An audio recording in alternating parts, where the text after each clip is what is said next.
Hi everyone. Top salespeople are hard to find and even harder to keep. But if you guide your mediocre performers by giving them a toolkit to implement these strategies, you'll have your CEO celebrating you as the sales leader that everyone wants to work for. And that huge bonus at the end of the year will be pretty awesome too. Every sales leader wants to get their team closing more deals than they lose. It's more profitable for them, better for your customers, and keeps your CEO off your back, so everyone's a winner. Keep watching this video and I'll share the 5 strategies that you can implement to get every salesperson in your business closing more sales. Strategy number 1, ask more questions that establish exactly what your customer wants as it relates to your product. You'd be surprised how many salespeople go straight into pitch mode before establishing what the person in front of them actually wants. When you have clarity on what matters to your customer, position your product or service as the route for them to get what they want. Strategy number 2, identify what's getting in the way of what your customer's success looks like and what frustrations this is causing them. And also any other decision makers in the process. Whether you are B2B or B2C, you are selling to a human being, and human beings get frustrated, worried, anxious, annoyed. They have hopes, fears, and dreams. It's at this level that your salespeople need to connect. Strategy number 3, identify how their key stakeholders will be perceived by colleagues if they successfully engage with your product or service.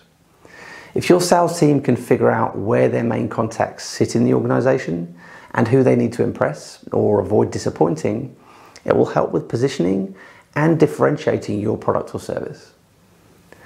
Strategy number 4, get clear on what the risk and consequences are of not engaging with your company and how they will be perceived if they don't engage. A word of caution here, play this small and don't be a fearmonger. Keep it factual and respectful. This is about calling your customer to action and helping them to avoid the consequences of inaction. Remember, if there's nothing at stake, why would I buy your product or service? Now, it's likely there are common stakes for many of your customers, but you still need to establish and validate them. When it comes to discussions around price, this is particularly useful. It's a time when you can remind your customer actually what's at stake, because after all, you're there to help them succeed, and it's important to remind them of the value and ultimate success they can achieve by engaging with you. Strategy number 5. Lose the fear of asking a dumb question or saying something your client might not want to hear. It's at this stage that you can lose or gain the respect and trust of your customer. Leaving questions unasked or not telling your customers the truth is only going to come back to bite you later. Ask more open questions, be more curious, and don't be afraid of speaking up with clients. Be direct, tell your client the truth, and even if you think it's not what they want to hear. In the long run, you have to challenge some clients to take action in order to get the best result for them. Are you happy with your sales team's ability to close sales? Are their close ratios leaving you to answer questions from your CEO about lost opportunities?